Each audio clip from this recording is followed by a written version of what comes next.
അപ്പോൾ നമ്മൾ ഫോണിൽ റീചാർജ് ചെയ്യുമ്പോൾ ഈ നെറ്റ് സൗകര്യം കൊണ്ട് ഞാൻ നല്ലത് മാത്രമേ ഉപയോഗിക്കുള്ളൂ എന്നൊരു സ്ട്രോങ് ഡിസിഷൻ നമുക്കുണ്ടാവും.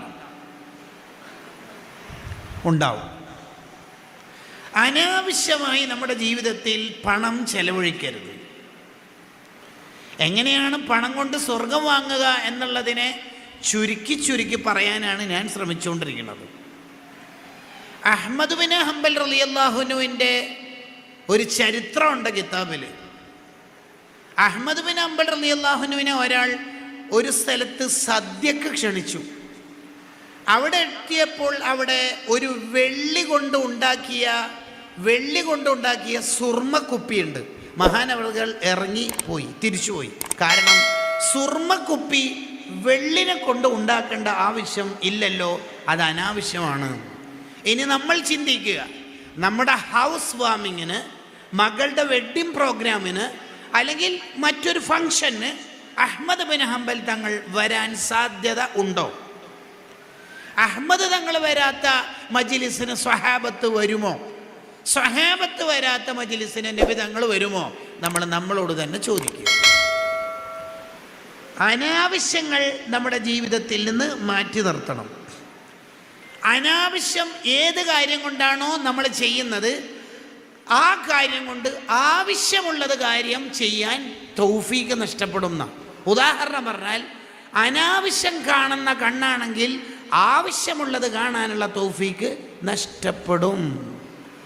ആവശ്യമില്ലാത്തത് കേൾക്കുന്ന ചെവിയാണെങ്കിൽ നല്ല വഅളുകൾ കേൾക്കാനുള്ള തൗഫീക്ക് ഈ ചെവിക്ക് ഡിലീറ്റ് ആക്കപ്പെടും. ഉദാഹരണം പറഞ്ഞാൽ പെട്ടെന്ന് മനസ്സിലാവും. ഒരു സദസ്സ്, ആ സദസ്സിൽ ഒരാൾ ഇങ്ങനെ പൊട്ടി കരയാ. ഇത് കണ്ട ഒരാൾ ഇങ്ങനെ ചിന്തിക്കുന്നു. എന്ത് ചിന്തിക്കുന്നു? എന്താണ് ചിന്തിക്കുന്നത്? ഇയാൾ അള്ളാഹുവിനെ ഓർത്തിട്ട് കരയുന്നതാണോ? അല്ല കേട്ടോ, ഇയാൾ ആളെ കാണിക്കാൻ വേണ്ടി കരയുന്നതാണോ എന്ന് എനിക്കൊരു ഡൗട്ട് ഉണ്ട് എന്ന്.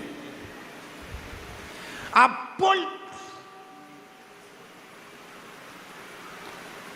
ബക്കറ്റ് കലക്ഷൻ ആരംഭിച്ചിട്ടുണ്ട്. നിങ്ങളെല്ലാവരും നല്ല സംഭാവന കൊടുക്കണം. അള്ളാഹു നമുക്ക് ഖൈറുകൾ ചെയ്യാനുള്ള തൗഫീഖ് നൽകുമാറാവട്ടെ. ഒരു സദസ്സിൽ ഒരാളിങ്ങനെ കരയാണ്.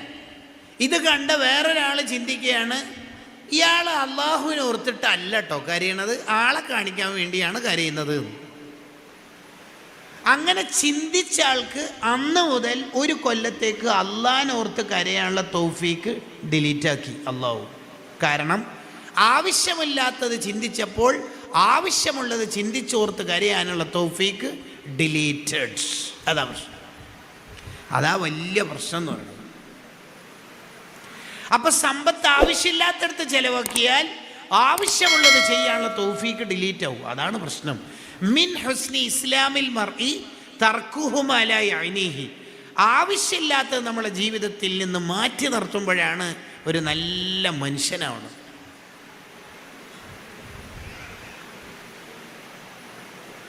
സമ്പത്ത് കൊണ്ട് സ്വർഗം വാങ്ങണം. അങ്ങനെ വാങ്ങിയ മഹാന്മാരുടെ ജീവിതത്തെ നമ്മൾ പഠിക്കണം.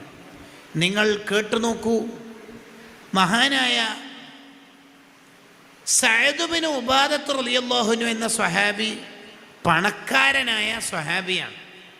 നബി സല്ലല്ലാഹു അലൈഹി വസല്ലം തങ്ങൾ മദീനയിലെത്തിയ കാലം മുതൽ എല്ലാ ദിവസവും നബി സല്ലല്ലാഹു അലൈഹി വസല്ലം തങ്ങൾക്ക് ഭക്ഷണം എത്തിച്ചു കൊടുക്കാൻ ശ്രമിക്കുന്ന ഒരു സ്വഹാബിയാണ്. കേട്ടോ, നബി സല്ലല്ലാഹു അലൈഹി വസല്ലം തങ്ങൾ രാത്രിയായാൽ പാവപ്പെട്ട സ്വഹാബത്തിനെ നോക്കിയിട്ട് ചോദിക്കും, നിങ്ങൾ ഭക്ഷണം കഴിച്ചോ? ഇല്ല. അഹ്ലു സുഫത്തുകാരാണ് അവർ മദീനയിൽ പഠിക്കുന്ന മുത്തഅല്ലിമീങ്ങളാണ്. ഭക്ഷണം കഴിച്ചോ? ഇല്ല. പണക്കാരായ സ്വഹാബിമാരോട് ചോദിക്കും, നിങ്ങൾക്ക് എത്ര ആളെ കൊണ്ടുപോകാൻ പറ്റും? 2 ആൾ വരി, 2 ആൾ, 4 ആൾ വരും, 10 ആൾ. ഇത് കേട്ടപ്പോൾ സഅദ് ബിൻ ഉബാദത്ത് റളിയല്ലാഹു അൻഹു പറഞ്ഞു, ഞാനൊരു 80 ആളെ കൊണ്ടുപോയിക്കോളാം. നിങ്ങൾ ആലോചിച്ച് നോക്കിയേ, ഒരു മുന്നറിയിപ്പും ഇല്ലാതെ, ഒരു തയ്യാറെടുപ്പും ഇല്ലാതെ ഒരു രാത്രി വീട്ടിലേക്ക് 80 ആൾക്കാരെ ഭക്ഷണത്തിന് കൊണ്ടുപോകണമെങ്കിൽ ആ സ്വഹാബിയുടെ ഈമാന്, ആ സ്വഹാബിയുടെ നന്മയുടെ ചിന്ത ആലോചിച്ച് നോക്കിയേ. ഉപ്പാൻ്റെ അതേ അച്ചടി മോനാണ് ഈ സഅദ് ബിൻ ഉബാദത്തുള്ളാന്റെ മകൻ ഖൈസ് റളിയല്ലാഹു അൻഹു. ഉപ്പ എന്തിലാണോ താല്പര്യം കാണിച്ചത് അതന്നെയായിരുന്നു മകൻ. ആ ഖൈസ് റളിയല്ലാഹു അൻഹു അതേപോലെയാണ്. രണ്ടാളും സ്വഹാബിമാരാ. ഖൈസ് റളിയല്ലാഹു അൻഹു വീട്ടിൽ നന്നായിട്ട് ഭക്ഷണം പാചകം ചെയ്തിട്ട് പാവപ്പെട്ടവർക്ക് കൊടുക്കും. ഒരു യാത്രയിൽ സ്വഹാബത്തിന് വിശപ്പുണ്ട് എന്ന് കണ്ടപ്പോൾ തൻ്റെ ഒട്ടകത്തിനെ അറുത്തിട്ട് മാംസം വിതരണം ചെയ്തു. ഒരൊട്ടകം അറുത്തിട്ട് മാംസം വിതരണം ചെയ്തു എന്ന് പറഞ്ഞാൽ ആലോചിച്ച് നോക്കിയേ. അങ്ങനെ 3 ഒട്ടകത്തെ അറുത്തു. 3 ഒട്ടകം. ഇനിയും ധാരാളം അറുത്തുകൊണ്ടിരിക്കുമ്പോൾ ക്യാപ്റ്റനായ അബൂബൈദത്ത് ബിനുൽ ജറാഹ് റളിയല്ലാഹു അൻഹു പറഞ്ഞു, മതി മതി മതി മതി മതി, ഇതെന്താ ഇത്, ഇങ്ങനെ കൊടുക്കുകയാണോ? അത് വലിയ ഉസ്താദുമാർ, മുർഷിദുമാരായ ഉസ്താദുമാർ ചില പ്രമാണിമാരോട് പ്രൈവറ്റായിട്ടോ അല്ലെങ്കിൽ ഡയറക്റ്റായിട്ടോ വിളിച്ച് പറയും, നിങ്ങൾ കുടുംബത്തെ മറക്കരുത് കേട്ടോ, ഓവറായിട്ട് സ്വതക്കെ ചെയ്യുന്നുണ്ടോ എന്നൊരു ഡൗട്ട്. അത് ആ ഉസ്താദുമാർക്ക് അതിനൊരു അധികാരമുണ്ട്. അവർക്കറിയാം ഇവരെ എങ്ങനെയാണ് തർബിയത്ത് നടത്തേണ്ടത്. അപ്പോൾ പറഞ്ഞു വന്നത്, നമ്മൾ ധാരാളമായി അത്തരം ഖൈറാത്ത് ചെയ്യുമ്പോൾ നമ്മളെ മക്കൾക്കും അത് വേഗം ജീവിതത്തിലുണ്ടാവും. ബാവ ഹാജി, കരീം ഹാജി എന്നൊക്കെ പറയുന്ന പോലെയാണ്. ഉപ്പ നന്മ ചെയ്താൽ അതുപോലത്തെ നന്മ ചെയ്യുന്ന മക്കളും ഉണ്ടാവും.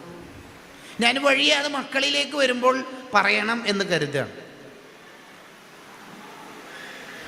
പാവപ്പെട്ട ആൾക്കാർ പണക്കാരുടെ മുന്നേ 500 കൊല്ലം മുമ്പ് സ്വർഗത്തിലെത്തും എന്നാണല്ലോ. അതിനർത്ഥം പണക്കാർ ചെറിയവരാണ് എന്നല്ല. പണക്കാർ സ്വർഗത്തിലെത്തുന്നതിൻ്റെ 500 കൊല്ലം മുമ്പ് പാവപ്പെട്ടവർ സ്വർഗത്തിലെത്തും എന്ന് പറഞ്ഞാൽ പണക്കാർ 500 കൊല്ലം കഴിഞ്ഞിട്ട് സ്വർഗത്തിൽ പോകുന്നതന്നെയല്ലേ അതും പറയണത്. അതിൻ്റെ അർത്ഥം ഒരാൾ പണക്കാരനാവൽ എന്തോ പ്രശ്നമാണെന്നാണോ? അല്ല. പിന്നെന്താ അർത്ഥം? പണക്കാർ 500 കൊല്ലം എന്താ പരിപാടി? നമ്മളെ നാട്ടിലെ വലിയ അജിക്കന്മാരൊക്കെ ഇല്ലേ, സ്ഥാപനങ്ങളെ, മുത്തല്ലിമീങ്ങളെ, സാന്ത്വനത്തെ ഒക്കെ സഹായിക്കുന്ന, അവർക്ക് എന്താ പരിപാടി? ഈ 500 കൊല്ലം എന്താ പരിപാടി? ഈ 500 കൊല്ലം അവരുടെ സമ്പത്തിൽ അള്ളാഹ് വിചാരണ നടത്തുന്നതിൽ രസിച്ചിട്ടുള്ള 500 കൊല്ലം ചിലവാക്കിയിട്ടുണ്ട്. സക്കാത്ത് കറക്റ്റ് കൊടുത്തിട്ടുണ്ട്. ഷോപ്പ് ഉണ്ട്, മറ്റേ ഷോപ്പിൻ്റെ കൊടുത്തിട്ടുണ്ട്. ഫിത്ർ കറക്റ്റ്. 500 കൊല്ലം അള്ളാഹിനോട് വർത്താനം പറയുന്ന 500 കൊല്ലം, അത് സ്വർഗത്തിൽ പോകുന്നതിനേക്കാൾ ടോപ്പല്ലേ? ആരോടാ വർത്താനം പറയുന്നത്? നല്ല പഠിച്ച കുട്ടികൾ ഇൻ്റർവ്യൂവിന് പോകുമ്പോൾ അവരെന്നെ വിചാരിക്കും കുറച്ച് ചോദ്യങ്ങൾ വരട്ടെ എന്ന്. കാരണം പഠിച്ചത് മുതലാണ്ടേ. അത് അങ്ങനെ തന്നെയല്ലേ? അങ്ങനെയുള്ള 500 കൊല്ലമാണ് അവർക്കുള്ളത്.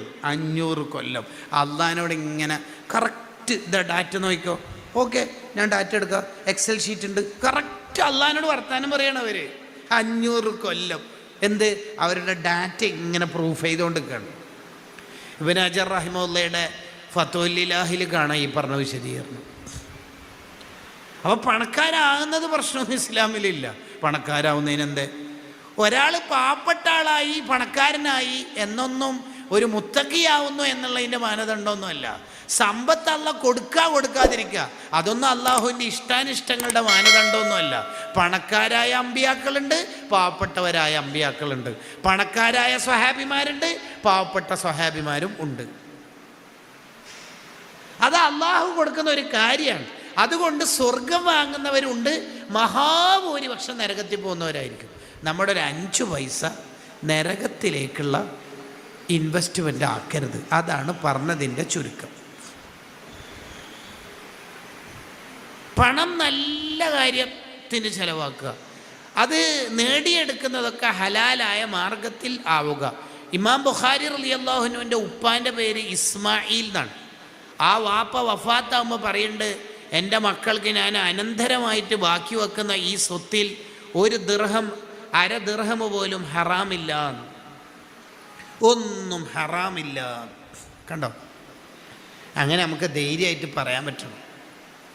കറക്റ്റ് സക്കാത്ത് കൊടുക്കണം, പാവപ്പെട്ടവരെ പരിഗണിക്കണം.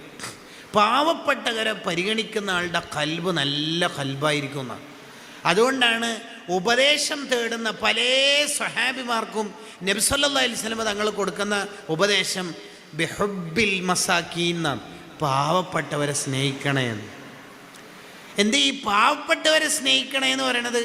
പാവപ്പെട്ടവരെ സ്നേഹിക്കുന്നത് അള്ളാഹിനോടുള്ള സ്നേഹത്തിൻ്റെ അടയാളമാണ്. കാരണം ഒരാൾ പാവപ്പെട്ട ഒരാളെ സ്നേഹിക്കുമ്പോൾ മനസ്സിലാക്കുക അയാൾക്ക് ഇഖ്ലാസ് ഉണ്ട്.